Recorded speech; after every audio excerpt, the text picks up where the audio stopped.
Sapa Indonesia Pagi, saudara kembali hadir kali ini di segmen Kompas Bisnis bersama saya Putri Oktaviani.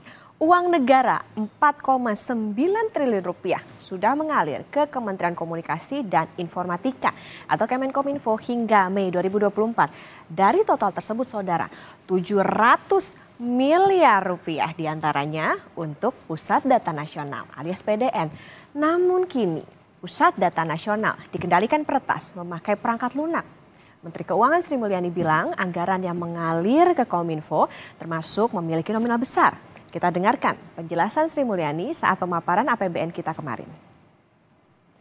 Kominfo ada 4,9 triliun rupiah sudah dibelanjakan. Ini dari mulai pemeliharaan dan operasional BTS untuk 4G dan data center nasional 700 miliar. Kapasitas satelit 700 miliar, palaparing 1,1 triliun. Jadi belanja untuk Kominfo cukup besar, mendekati 5 triliun yaitu 4,9 triliun. Jadi apa sih Pusat Data Nasional? Nah, dalam peraturan Presiden atau Perpres nomor 95 tahun 2018 tentang sistem pemerintahan berbasis elektronik, yaitu pasal 27 ayat 4 disebutkan bahwa Pusat Data Nasional atau PDN merupakan sekumpulan pusat data yang digunakan secara bagi pakai oleh instansi pusat dan pemerintah daerah dan saling terhubung. Nah, dalam pasal yang sama saudara, PDN merupakan bagian dari infrastruktur sistem pemerintahan berbasis elektronik atau SPBE. Berdasarkan data Kominfo, perencanaan dan studi kelayakan PDN akan dibangun di 4 lokasi. Tahap pertama pembangunan ini di kawasan Jababeka dan penyiapan lahannya di Batam. PDN berada di bawah naungan Kominfo. Berapa banyak instansi yang jadi korban? Kita ke data selanjutnya. Badan Siber dan Sandi Negara atau BSSN mengungkapkan server PDN lumpuh karena serangan siber perangkat keras perusak varian Lockbit 3.0. Nah, Lockbit adalah ransomware yang paling aktif di dunia selama 3 tahun terakhir. Nah, firma keamanan siber Trend Micro merekam selama kuartal pertama 2024, sindikat yang terafiliasi dengan Lockbit menjadi pelaku serangan ransomware yang paling berhasil. Nah, dengan jumlah serangan yang sukses memakan 217 korban. Banyak banget ya. Nah, kenapa sih Lockbit menjadi yang paling berhasil? Karena jumlah korbannya ini lebih tinggi ketimbang ada 2 sindikat di posisi kedua, yakni Ekbest ini dengan 78 korban dan juga Black Basta dengan 69 korban. Di Indonesia, pelaku serangan siber meminta tebusan kepada pemerintah sebagai pemilik PDN. Meski sudah mengetahui penyebab lumpuhnya PDN adalah ransomware Lockbit, tapi pemerintah belum mengungkap siapa sebenarnya pelaku peretasan. Ada 238 instansi saudara yang terkena dampak peretasan. Nah, serangan ransomware ke PDN dimulai pada 20 Juni. Saat itu, proses instalasi perusak mulai berjalan dengan menghapus file sistem penting dan menonaktifkan server yang berjalan atau service yang berjalan. Nah, di sini yang diserang adalah PDN sementara Surabaya. Untuk bisa mengakses, peretas minta bayaran $8 Amerika Serikat atau sekitar 131 miliar rupiah. Banyak banget ya. Nah, instansi pertama yang melaporkan dampak gangguan adalah Direktorat Imigrasi Kementerian Hukum dan HAM. Mungkin Anda jadi salah satu korbannya karena harus mengantre panjang waktu itu di imigrasi bandara. Nah, kemarin saudara di DPR, pemerintah menargetkan pemulihan layanan prioritas di kementerian, lembaga, dan instansi pusat maupun daerah akibat serangan siber pada akhir Juli 2024. Sedangkan layanan PDN diupayakan pulih sepenuhnya pada Agustus 2024. Nah, kita dengarkan terlebih dahulu pernyataan Menkominfo Budi Ari berikut ini. Selanjutnya penyusunan shortlist dan recovery layanan prioritas Kominfo, KSO, PDNS, Kementerian Lembaga Daerah itu diharapkan sampai akhir Juli bisa kita recovery total. Selanjutnya pemulih layanan yang memiliki backup, ini dilakukan oleh Kominfo, KSO, PDNS, BSSN, dan Kementerian Lembaga Daerah diharapkan akhir bulan Juli sudah selesai. Kurang dari 3 bulan, 3 bulan sejak insiden, jadi full recovery layanan PDNS 2 KSO termasuk tindak lanjut rekomendasi hasil forensik diharapkan pertengahan Agustus 2024 sudah bisa dituntaskan. Redeploy layanan tenan itu minggu ketiga Agustus 2024, melakukan perbaikan SOP minggu kedua Agustus 2024, dan evaluasi tata kelola PDNS. Nah, itu tadi ya kata Menkominfo Budi Ari, dan kami tegaskan sekali lagi saudara bahwa jumlah instansi terdampak PDN yang lumpuh ini ada 238 instansi dengan meminta bayarannya ini 8 juta dolar Amerika Serikat atau sekitar 131 miliar rupiah. Saudara, pemerintah menargetkan pemulihan layanan prioritas di kementerian, lembaga, dan instansi pusat maupun daerah akibat serangan siber pada akhir Juli 2024. Sementara pemerintah juga mengupayakan pusat data nasional ini pulih sepenuhnya pada Agustus 2024. Direktur Network dan IT Solution PT Telkom Herlan Wijanarko menyebut data yang terkena ransomware sudah tidak dapat pulih atau diperbaiki. Telkom menyiapkan data cadangan di server atau peladen lain agar sistem bisa kembali bekerja. Data yang sudah kena ransom ini sudah nggak bisa kita recovery. Ya. Kalau memang ini nggak ada backup, kita akan merebuild ulang. Ya. Kita siapkan environment yang baru sebagai pengganti PDNS 2 yang sudah kita kunci. Kita setup ulang, kita hardening, kita implementasikan semua aspek security. Banyak yang dapat asistensi dari BSSN ya, melalui prosedur yang membuat ini lebih aman, baru nanti kita akan rebuild di environment yang baru. Jadi berapa kerugian ekonomi akibat peretasan PDN ini? Nah, kita bahas setelah ini bersama pakar keamanan siber Cisrek, Pratama Persada. Tetaplah bersama kami, saudara.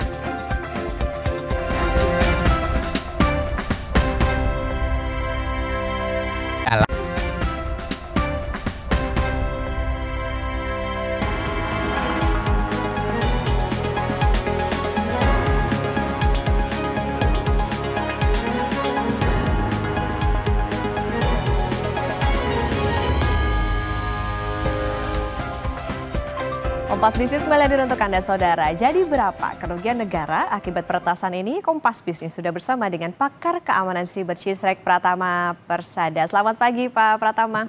Selamat pagi Mbak Okta. Ya Pak Pratama, kenapa Pak jadinya nih penyerang ini belum diumumkan? Kemudian kan ini kan peretasnya minta tebusannya 8 juta dolar Amerika Serikat. Nah, apakah ini jadi praktik lazim peretasan di dunia? Mereka mintanya dolar nih, bukan aset lain.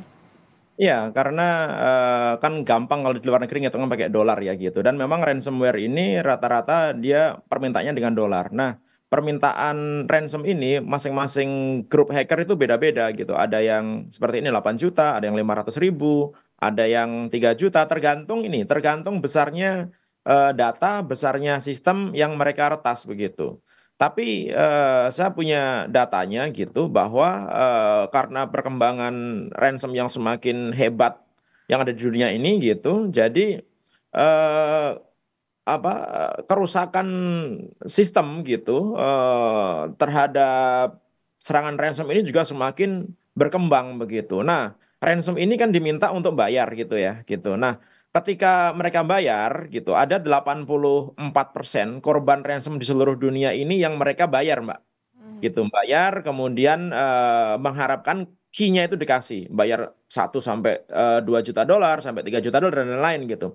Tetapi hanya 47% saja yang mereka bisa mendapatkan kunci dan mendapatkan datanya balik lagi gitu. Nah, rata-rata pembayaran ransom gitu dalam 24 bulan terakhir ini di Amerika itu sekitar 1,4 juta US dollar. Rata-rata ya gitu. Di UK, United Kingdom itu sekitar 423.000 US dollar. Di Prancis itu 1 juta US dollar. Di Jerman 762.000 US dollar gitu. Jadi rata-rata pembayaran ransom, kerugian akibat ransom ini 46%-nya itu antara 1 sampai 10 juta US dollar per institusi ya.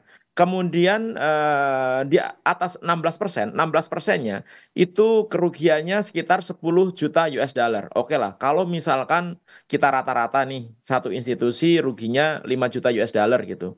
Berarti 5 juta dikali 282, ya kan? Itu berapa itu? Udah banyak banget itu. Ada berapa eh, miliar itu ya, US dollarnya itu ya gitu. Nah, ini kerugian yang sebenarnya tidak disadari gitu. Dengan sebenarnya melakukan pengamanan yang agak standar gitu. Sebenarnya udah sangat standar sih gitu. Melakukan backup yang baik sebenarnya ini nggak akan terjadi gitu karena musuhnya ransom itu adalah kalau institusi targetnya korbannya memiliki sistem backup yang bagus. Sehingga ketika data-data di servernya itu di-encrypt, dirusak, tidak bisa dibuka, masih ada data cadangan yang kurang dari beberapa jam gitu, bahkan less than 1 hours gitu, kurang dari 1 jam, itu langsung live lagi. Di beberapa sistem yang bagus, beberapa menit itu langsung live lagi gitu. Nah, ini ternyata tidak dimiliki oleh Pusat Data Nasional, yang sebenarnya itu sangat kritikal gitu. Nah, kemudian ada pertanyaan, apakah kalau misalkan bayar itu kemudian akan dibalikkan? Tadi saya bilang, enggak dibalikin. Yang dibalikin itu hanya sekitar 47% aja yang dibalikin. Yang lainnya enggak dibalikin. Karena apa? Karena bisa jadi aktornya itu memang mereka serakah gitu. Begitu dibayar mereka mau minta tambah lagi sehingga nggak didapatkan kuncinya gitu. Atau aktornya itu sebenarnya dia bukan aktor yang sebenarnya. Gini, bukan aktor sebenarnya itu maksudnya saat ini tren dunia ransom itu ransomware itu bisa disewakan Mbak Okta. Jadi kalau misalkan kita nggak punya kemampuan hacking, kita nggak punya kemampuan untuk melakukan peretasan, tapi kita punya akses ke dalam suatu sistem yang high profile gitu, sistem pemerintah, sistem perusahaan yang besar gitu, orang itu yang jahat bisa sewa ransom gitu. Misalkan Lockbit nih, dia bisa sewa ransom ke Lockbit gitu. Setelah perjanjian deal, kemudian pembagiannya itu biasanya 70-30%. 70% buat penyewa, 30% buat si pemilik malwarenya gitu. Jadi kalau misalkan ada tebusan 10 juta dolar, 7 juta dolarnya untuk penyewanya, 3 juta dolarnya dikirim ke geng ransomnya itu gitu. Nah, ketika musuh kita itu adalah orang-orang penyewa ini, karena sekarang trennya adalah ransomware as a service gitu, mereka belum tentu punya key untuk membuka sistem kita yang sudah terlanjur terencrypt atau tersandi gitu. Sehingga kita membayar pun juga percuma. Kemudian yang kedua, tidak ada jaminan gitu ketika kita membayar, kita diberikan key-nya karena kita membayarnya itu bukan ke nomor rekening yang biasa kita lihat saat ini gitu. Kita bisa tahu orangnya di mana, bayarnya di bank apa, atau minimal di negara mana. Enggak. Pakainya kan pakai cryptocurrency, pakai Bitcoin, pakai Ethereum. Mereka hanya memberikan dompet kriptonya yang kita nggak tahu dompet kripto itu milik siapa. Sehingga begitu kita kirim, kita nggak ada kontrol sama sekali terhadap uang itu gitu. Sehingga duit itu nyampe kemanapun kita nggak tahu. Kita hanya bisa mengharapkan kebaikan dari si hacker untuk memberikan key-nya untuk membuka sistem yang sudah mereka serang gitu. Nah, itu akan susah gitu. Hanya sedikit yang diberikan gitu. Oleh karena itu membayar itu bukan option. Jadi kemarin yang imigrasi dibilang sudah live, kemudian LKPP live, kemudian data untuk pendaftaran merek daftaran halal itu juga sudah bisa jalan. Itu bukan dari recovery file yang ada di Pusat Data Nasional sementara. Jadi salah itu kalau misalkan mereka live gara-gara PDN sudah mulai recovery sedikit demi sedikit. Nggak benar informasi itu gitu. Karena data yang sudah dirusak oleh si geng Lockbit ini menggunakan brand zipper gitu. Itu sudah terencrypt dan tidak bisa diapa-apain, nggak bisa dibuka gitu. Bahkan kalaupun nekat kita membuka gitu, berusaha untuk membuka gitu ya, itu mungkin butuh waktu tahunan, bisa sampai 10 tahun, 20 tahun gitu kalau misalkan kita jago gitu. Jadi itu file yang sudah rusak gitu. Jadi recovery-nya bukan recovery itu, mungkin recovery-nya itu server-server baik virtual ataupun fisik gitu yang sudah terkena itu diformat ulang, kemudian diperbaiki, mungkin kayak gitu ya gitu. Nah, langkah yang bisa dilakukan adalah sebenarnya meminta para tenan yang kata Kominfo namanya tenan gitu. Padahal itu sebenarnya adalah kementerian lembaga dan pemerintah daerah, pemerintah pusat yang menitipkan datanya di Pusat Data Nasional gitu. Apakah mereka punya backup datanya gitu? Karena sebenarnya mereka kan nggak boleh. Menurut regulasi yang ada di Indonesia, peraturan pemerintah tentang sistem pemerintahan berbasis elektronik, Perpres 1 Data Indonesia, kementerian lembaga itu nggak boleh lagi tuh melakukan pengadaan server, nggak boleh lagi tuh mereka punya data yang terpisah-pisah di instansinya masing-masing gitu.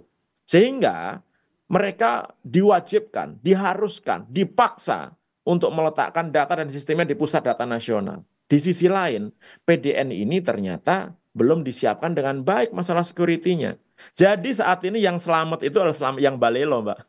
Jadi yang tidak compliance, yang tidak nurut gitu sama Kominfo gitu, ini yang sekarang ini selamat gitu. Yang nurut, yang paling compliance malah nggak selamat karena karena apa pengamanan sistem PDN ini tidak maksimal gitu. Nah, kemudian ada yang ngomong kan ini hanya PDN sementara gitu kan belum PDN benernya. Emangnya data yang disimpan di dalam PDN sementara ini data-data palsu gitu, data-data fake, data-data yang untuk uji coba kan enggak. Kan data-data real, data-data asli, sistem yang asli yang berjalan yang digunakan untuk melayani pemerintah. Jadi jangan pernah membedakan bahwa ini data nasional sementara atau pusat data nasional yang sebenarnya. Pengamanannya harus tetap sama dong. Jadi nggak boleh dijadikan excuse gitu. Artinya apa? Artinya pengamanan itu udah standar. Apalagi ketika diklaim pusat data nasional ini adalah data center dengan level tier 4, Mbak. Tier 4 itu adalah data center dengan level paling tinggi yang ada di dunia ini gitu. Yang artinya jaminan uptime-nya itu adalah 99,995%.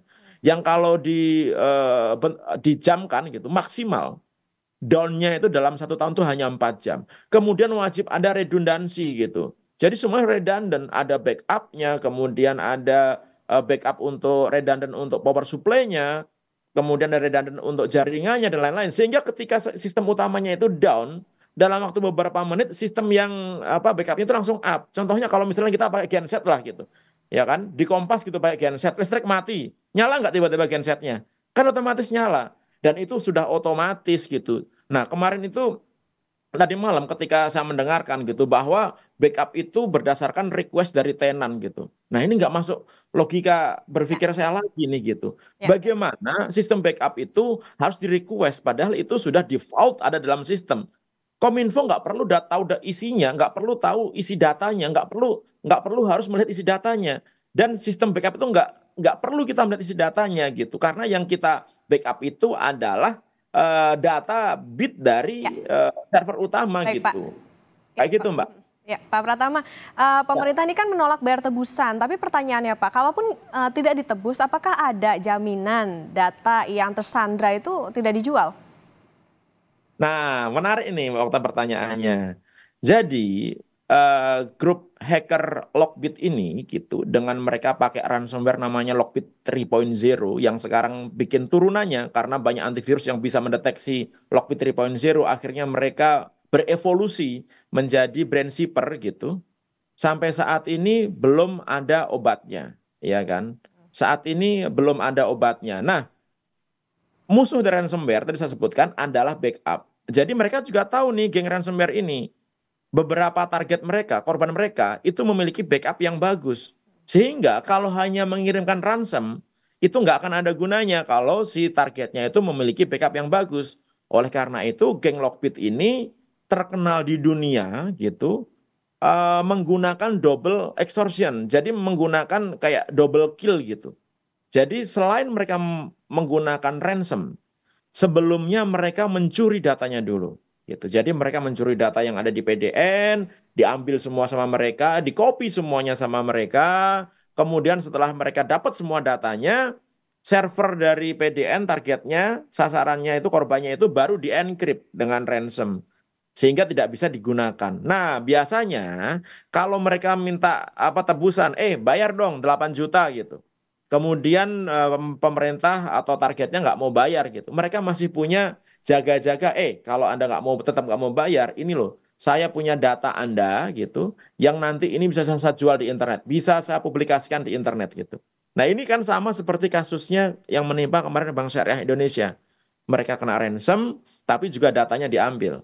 Dan rata-rata yang dilakukan oleh geng ransomware Lockbit ini, mereka selalu mencuri datanya dulu, sebelum mereka melakukan ransom, sebelum mereka melakukan penyandian data-data dan file yang ada di komputer korbannya gitu, Mbak. Jadi kalau saya pribadi kayaknya nggak mungkin gitu kalau mereka masih belum punya data yang ada di pusat data nasional ini gitu. Sekarang aja mungkin mereka belum ngomong. Mungkin nanti mau diberi waktu gitu dalam beberapa hari, mungkin beberapa minggu gitu. Kalau misalkan tidak ada tindak lanjut, mungkin mereka akan mempublikasikan secara bertahap data-data yang sudah dicuri dari pusat data nasional. Nah, itu lebih mengerikan lagi karena di pusat data nasional itu isinya adalah data-data negara gitu, data-data yang mungkin konfidensial yang tidak patut untuk dipublikasikan Oke. gitu ya, sehingga akan lebih merugikan lagi gitu, Mbak. Ya, baik, Pak Pratama, jadi apa Pak resikonya kalau misalnya kita kan kemarin pemerintah bilang nggak mau bayar, jadi gimana Ya. nanti yang harus kita hadapi? Ya, memang itu sudah kesalahan, makanya kemarin ketika belum ada yang mengaku ini salah siapa, itu agak aneh. Ini kan sudah terlanjur, ini kan kesalahan gitu, Mbak. Memang nggak ada yang bisa kita lakukan. Karena apa? Karena data-datanya sudah rusak, sudah terenkrip, sudah tersandi, nggak bisa digunakan gitu. Jadi langkah terbaik yang bisa dilakukan adalah yang tadi saya bilang, Kementerian Kominfo harus ngomong kepada tenan-tenan yang ada gitu, tanya mereka apakah mereka punya backupnya. Kalau mereka punya backupnya, dibantu untuk nge-live-kan lagi, dibantu untuk meng-online-kan lagi gitu. Itu jalan yang terbaik gitu. Oke. Selain itu akan susah mengharapkan Badan Siber dan Sandi Negara melakukan dekripsi terhadap file-file yang terenkrip itu membutuhkan waktu yang sangat lama. Itu, Mbak. Ya, baik. Jadi berapa Pak kira-kira kerugian ekonomi negara? Cara ngitungnya gimana sih Pak terkait dengan bobolnya atau tercurinya data di pusat data nasional ini? Kalau tadi kan mintanya ke institusi Pak, tapi kan ini mencakup ke layanan. Gimana ngitungnya nih Pak untuk Ya, kerugian ekonomi makanya negaranya? ada satu lembaga namanya Cyberation gitu, dia bilang bahwa rata-rata kerugian yang ditimbulkan untuk perusahaan atau layanan publik gitu, ketika terjadi ransom, yang tadi saya bilang 46% gitu, itu sekitar 1 sampai 10 juta dolar gitu, 16% sekitar 10 juta dolar. Maka saya bilang kalau rata-rata aja, walaupun ini harusnya lebih banyak lagi, rata-rata kerugiannya 5 juta dolar, berarti 5 juta dolar kali 282 lah gitu, ya kan? Ya berarti 1000 berapa? 1200-an gitu. 1200-an berarti 1,2 miliar US dollar gitu. Kayak gitulah ngitungnya gitu. Jadi cukup besar juga kerugian kalau dihitung. Itu hanya hitungan kasar ya. Kita belum ngitung kerugian masyarakat, kita belum ngitung waktu masyarakat yang tidak bisa diberikan layanannya, karena kan sekarang semuanya layanan pemerintah mau digitalisasikan. Ada sistem pemerintahan berbasis elektronik. Kemarin juga baru dibuat e-gov gitu. Jadi lebih baik kalau menurut saya gitu, daripada ruginya itu sampai miliaran US dollar gitu, harus bayar 8 juta US dollar, pengamanan yang nggak terlalu mahal itu bisa dilakukan sebenarnya gitu. Nah, 700 miliar yang disampaikan oleh Bu Sri Mulyani gitu untuk biaya maintenance gitu, untuk pembuatan maintenance pusat data nasional sementara ini, itu udah lebih dari cukup gitu sebenarnya untuk digunakan melakukan pengamanan dari awalnya gitu. Orang bikin server kan kalau misalkan satu tenan itu dianggarkan 1 miliar gitu, 282 tenan paling cuma 282 miliar aja gitu. Oh, itu masih sisa kalau 700 miliar. Nah, tapi ternyata tidak dilakukan gitu. Nah, ini yang jadi masalah gitu. Jadi gitu, Mbak. Jadi hitung-hitungan dampak penyerangan seperti ini gitu. Memang kalau dikuantifikasikan memang banyak perdebatan gitu. Tapi rata-rata kerugian luar biasa besarnya. Gitu, Mbak. Berarti artinya dengan 700 miliar kok disayangkan ternyata PDN kita dibobol ya Pak dengan anggaran sebesar itu. Bahkan tadi nggak ada backupnya gitu. Ini yang juga menjadi tantangan tentunya kalau nanti pemerintah sudah menyiapkan satu data untuk integrasi ke berbagai kementerian lembaga. Terima kasih Pakar Keamanan Siber Cisrek Pak Pratama Persada sudah bersama di Kompas Bisnis. Sehat selalu Pak. Sehat selalu.